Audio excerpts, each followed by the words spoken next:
Hey, welcome to my Fundamentals of R video. My name is Jason, and in this video we're going to move through the following topics. We'll start with arithmetic operations, then we'll talk about the assignment operator, naming objects, comments, evaluating algebraic expressions, graphing functions, mathematical functions, logical operators, and then finally end on missing values. Click the R icon to open the R console, and if you're using a Windows machine, you should see something very similar to what you see on the screen now. If you're using a Mac, it should look pretty identical. We're going to use the R console to evaluate some simple arithmetic expressions. So we'll start with 1 plus 2. So I type 1 plus 2, and then I have to press the enter or the return key to execute it. The output has a 1 with square brackets, which basically means line 1 of the output, and then it says 3, so 1 plus 2 is 3. If I want to do 1 divided by 3, I type 1/3, press the enter or return key, and then I get the output. I can do 3 times 4, and then 1 minus 2. The modulo operator in R is 2% signs with no space in between. A modulo B can be interpreted as asking the following question: what is the remainder when A is divided by B? As a simple example, you can take 17 and divide it by 5, and you get a remainder of 2. Therefore, 17 modulo 5 must be equal to 2. I noted the linear equation here on the right, so 17 equals 3 times 5 plus 2. So note, 3 times 5 is 15, 15 plus 2 is 17. So when you take 17 divided by 5, the remainder is 2. Okay, you can check this in R. So open the R console and just type 17 2% signs 5, press the enter or return key, and as you can see, the output is 2. The assignment operator allows us to assign values to objects in R. In R, the assignment operator is the left arrow. Alternatively, you could use the equal sign. We can create an object X and assign it the value of 1 by typing X left arrow 1 in the R console and pressing the enter or return key. Let's see this in action. In the R console, I'm going to type X left arrow 1 and then press the enter or return key.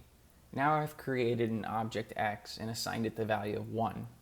Note that I put spaces in between the X, the left arrow, and 1. You don't need to put the spaces. I just find it more readable, so I use spaces. Now if you want to view the value of X, you can just type X and then press enter or the return key, and then as you can see, the output is 1. I want to share with you a function called the type of function, which allows us to see the type of an object in R. I'm going to type of, open parentheses, X, and then press the enter or return key. As you can see, the output says double. Double just refers to a vector of numbers. Don't worry too much about this now. We will discuss this in detail later. I just wanted to bring this up because I will use this function a lot in my videos. Object names should be concise and informative and must start with a letter and can only contain letters, numbers, a period, or underscore. R is also case sensitive, which means that lowercase letters are treated differently from uppercase letters. You should also include informative comments into your code. R uses the pound symbol to mark a line for comment. Let's discuss how we can use R to evaluate algebraic expressions. For example, suppose I want to evaluate the expression 2 times x times y plus x divided by y when x is 3 and y is 2. So the first thing I'm going to do is open the R console and create two objects x and y. I'm going to assign 3 to x, then assign 2 to y, and then type 2 times x times y plus x divided by y. Press the enter or return key, and as you can see, the output is 13.5. I could have also done this on a single line, but that's not advised, as long as I separated each step by a semicolon. So as you can see at the bottom of the screen, I assigned 3 to x, semicolon, assigned 2 to y, semicolon, and then typed the algebraic expression, and the output matches exactly above 13.5. Okay, let's talk about graphing functions in R. Suppose you want to graph the function f of x equals x squared minus 2x over the interval x equals 0 to x equals 2. The curve function in R can do exactly that. So I open the R console and I type curve, open parentheses, and then specify values for 4 parameters. The first parameter is expr, which stands for expression. I set it equal to x squared minus 2 times x, from equal to 0, to equal to 2, and then I specify n equal to 100.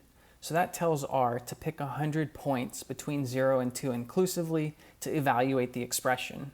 Then it's just going to adjacently connect each of the points to build out the curve.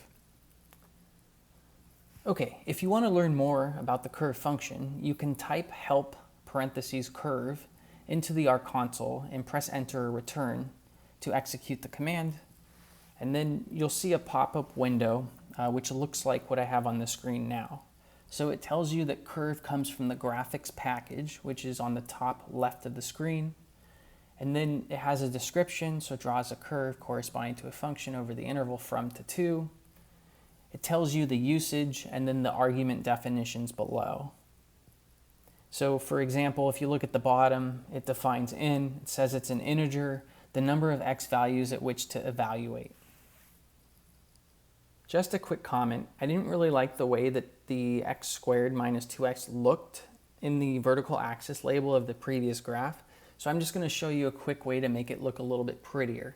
You can do that by passing the parameter ylab, and here I set it equal to x squared minus 2x, but wrapped in the expression function. If you look at the graph now, the vertical axis label does in fact look a little bit prettier. Let's talk about mathematical functions. R has built in tons of math functions. So here I just list several, but there's a ton more. The first one is the cosine function, then we have the sine function, the tangent function, the arctangent function, which is also known as the inverse tangent function. We have the arcsine function, the square root function, the exponential function. So here, the parameter is the power. So this is read as e to the first power. And as you can see, the output is 2.718282. Log has a default base of e. So this log 10 is really the natural log of 10. And as you can see, the output is 2.302585. So you can get out your calculator and confirm. If you want log base 10, you have to type log 10. We also have the absolute value, so I typed ABS parentheses minus 2.4, and it strips away the negative sign. R uses the comparison operators less than or equal to, greater than or equal to, not equal to, and equal to, like many other languages. On the screen I provided a few examples. On the first line I typed 3 is less than 2 into the R console, and then pressed the return key and R returned false. Then I typed e to the first power is greater than or equal to 2.7, R returns true. 2 not equal to 3, R returns true. 3 equals 3, R returns true. So everything looks great so far. It is important to remember that computers use finite precision. They can't store an infinite number of digits, so it may not be safe to use the equal operator with numbers, especially when performing calculations. Let's look at a few examples. On the first line I typed 1 divided by 24 times 24 equals 1. R returns true. On the next line I typed 1 divided by 49 times 49 equals 1. And while this is mathematically true, R returned false. On the next line I typed square root of 3 squared equals 3. Again, while mathematically true, R returned false. So here's a couple examples where finite precision became an issue. R has a function called all.equal that allows you to compare two numbers, except it gives a little bit of wiggle room. So here I'm comparing 1 divided by 49 times 49 with 1, and now R returns true. Let's talk about logical operators. The table you see on the screen is an example of a truth table. If you look at the first row, you'll see x, y, x or y, x and y, not x or y, x or not y, etc. These are all examples of logical statements. If we look at the rows below, you'll see a bunch of t's and f's. T stands for true, f stands for false. Let's interpret the first 4 cells of the second row. I would read it as follows. When x is true and y is true, the statement x or y must also be true, and the statement x and y must also be true, etc. Let's interpret the first 4 cells of the third row. I would read it as follows. When x is true and y is false, the statement x or y is true and the statement x and y is false, etc. I'll give you a few moments to kind of stare at the table and absorb the different logical statements. These are important, especially when coding. I do want to bring your attention over to the last column, which is called the exclusive OR. This basically checks if at least one of the inputs are true, except it excludes the case when both are true.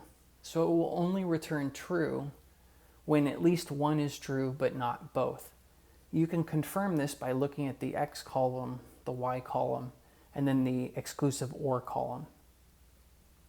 Okay, let's look at some examples. So in the first line I typed, assign 1 to A and assign pi to B. In the second line, I'm going to do some logical statements. So A less than B, this is true, and B greater than 1, this is true. So the logical statement is true, and this will return true, as you can see. In the next line, I look at A is less than B, which is true since 1 is less than pi, or B is greater than 1. So this reads true or true, and by the truth table, that is true. If we look at the next comparison, I have A is less than B, which is true, or then not, parentheses, B greater than 1. So B greater than 1 is true, but when I negate that, I get false. So I read this statement as true or false, and by the truth table, that statement is true. Now things get a little bit more complicated. And in the line below, I have A less than B, that's true, and B greater than 1. So B greater than 1 is a true statement. So I read that as true and true, but then I wrap it in parentheses and multiply it by 1. So this actually casts true to the number 1. That's why our output's 1. And then finally, we do an example with exclusive OR. The first input is A is less than B, which is true. B greater than or B is greater than 1, which is true. Exclusive OR returns false because both are true. All right, you've made it to the final topic of my video, which is missing values. Missing values are denoted by capital N, capital A, which stands for not available. Most operations involving NA will result in NA. Let's look at a few examples. In the first line I type NA greater than 2. R returns NA. This kind of makes sense since you're comparing something not available with the number 2. In the next example I write NA equals NA. You might be surprised that R returned NA, but again this kind of makes sense because you're comparing something not available with something else that's not available. In the last example I write NA plus 2 and R again returns NA.